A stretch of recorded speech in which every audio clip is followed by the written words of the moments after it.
These days, it's not uncommon to see carbohydrates getting talked about like they're some kind of movie villain. But are they really that bad for you?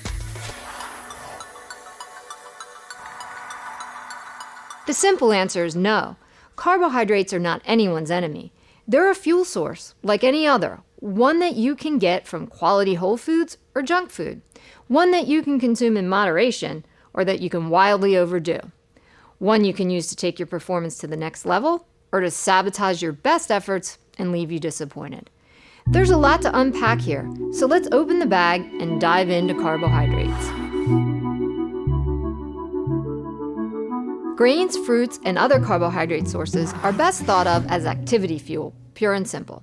Sure, carbohydrates provide important nutrients like fiber and many B vitamins, and fruit can offer a wide range of nutrients, but their major benefits are in the energy they provide. So if carbs provide energy, are all carbs the same? After all, energy is energy, right?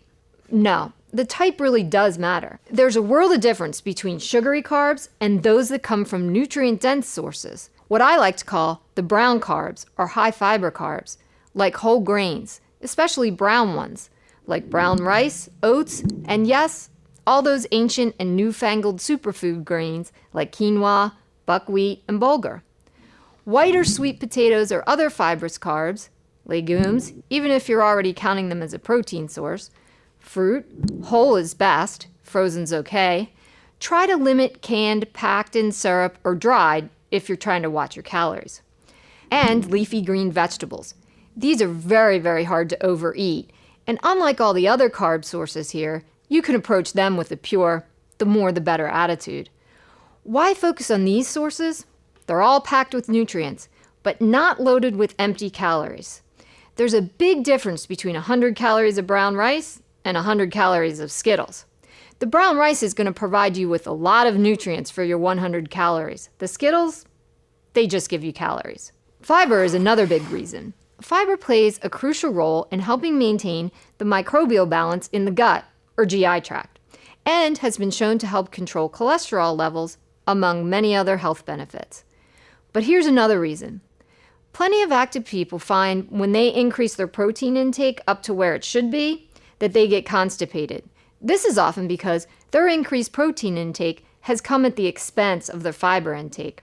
Don't make this mistake. Keep your fiber level high, meaning eat lots of vegetables, fruits, and whole grains. What about gluten?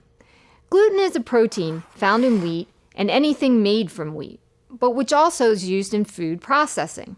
While very few people actually have a true gluten allergy called celiac disease, some people do experience gastrointestinal issues from consuming gluten and a relief of symptoms when they decrease these foods in their diet.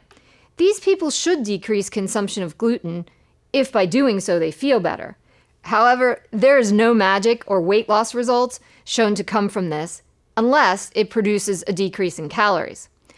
So what about the carbs used in sports drinks, goos, and gels? When fueling an endurance activity of an hour or more, these can really help boost performance because they are quickly absorbed and can help provide quick carbs to keep you going. But for everyday intake, these aren't the best choice. In that context, they're empty calories, just like Skittles. It should be pointed out, though, that consuming these quick carbs during exercise is no substitute for a diet rich in nutrient-dense carbohydrates. Unlike fats, you only store a small amount of carbohydrates in the body, some in the liver to be used to maintain blood glucose, and the rest in the muscles to fuel activity. You're not going to run out of fat in a long activity no matter how lean you are, but you might run out of carbohydrates. This actually applies to a lot of what we're saying in these videos, but it is worth repeating. The overall landscape of your diet matters far, far more than any particular timing or detailed technique.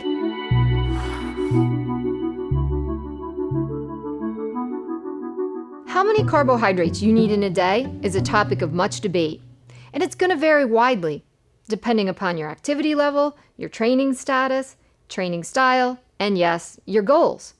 For instance, a common recommendation is that endurance athletes need as much as 7 to 10 grams per kilogram of body weight in carbs.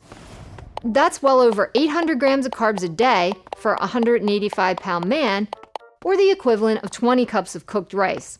Not that you'd actually eat that. Someone who is sedentary may need as little as 3 to 4 grams per kilogram, which you could get by eating the daily recommendation of 3 cups of veggies and 2 cups of fruit. So where do you find the level that works best for you? Some researchers have found, rather than worrying about numbers and calculations, a more personalized approach works more predictably to help establish a healthy foundation. And that's what we're trying to do in this series. You may also have heard the hand approach. Use a single fist to measure out servings of high fiber carbs like potatoes, pasta, or rice. No matter the size of your plate, the hand approach gives an objective but personalized way to approach carb portion control. It may sound too simple to work for someone who is, say, leaning down for a bodybuilding show or training for a marathon, and it might be, but it gives you a place to start and to repeat again and again before you make any drastic changes. Then you can ask yourself, am I hitting the wall during training? Add another fist if you are. Am I not losing the fat I want? Maybe take a fist away. But don't take that fist away from your vegetables. Those should still be a double palmful.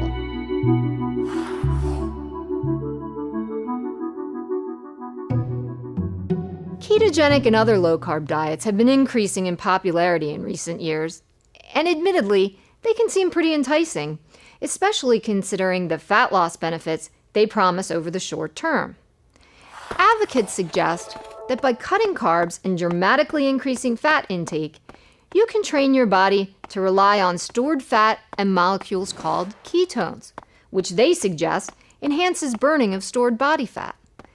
A key argument in favor of this strategy is that even the leanest athlete has an abundance of fat stores in comparison to their carbohydrate stores, which are always limited and need to be replenished regularly. They say by training your body to burn more fat, you can spare your limited carbohydrate stores and tap into your unlimited fat stores. While sedentary people and minimally active people may achieve weight loss with this approach, the research right now does not support it for high-intensity athletes nor endurance athletes. Adequate intake of quality carbohydrates, on the other hand, is supported by many years of research and by the majority of experts. So if you're considering going low carb, do yourself a favor and do this first. Give carbs a real chance. By this we mean eating both carbs and vegetables in a consistent, systematic way. Meet that recommended daily allowance of fruits and vegetables, or at least have that double palmful of veggies at every meal, and a couple of palms worth of fruit daily. Cut out excess sugar and simple carbs, and eat a fist or two of healthy carbs at every meal. Do it every day for a solid month, especially the vegetables, and monitor your body composition and athletic performance. If you do go low carb or keto, keep eating vegetables, even when you're not eating other carbs. Sorry, bacon's not a health food. It never will be. If going keto is your excuse to pick nutrient-poor foods, you're not doing yourself any favor in terms of health or performance. Keep eating green veggies and never ever fear a salad. Expect a decline in performance. The research right now indicates that having the ability to burn more fat during exercise doesn't translate to any increase in sports performance, but it can definitely impair performance, even when done right. This can be both in the short term and the long term, so expect it and don't overdo it. Go in with your eyes open. Learn from what others have done to manage the first few difficult weeks of fat adaptation. Keep detailed records of how you feel, what you eat, and what exercise you do. And if after a few weeks it doesn't feel right to you, then don't be afraid to give up and reintroduce carbs. Remember, no diet is magic. The best one has always been and will always be the one that you can follow consistently, giving you a maximum amount of nutrients and a minimum amount of empty calories. But no matter what you do, start by heeding mom's advice and eating your veggies.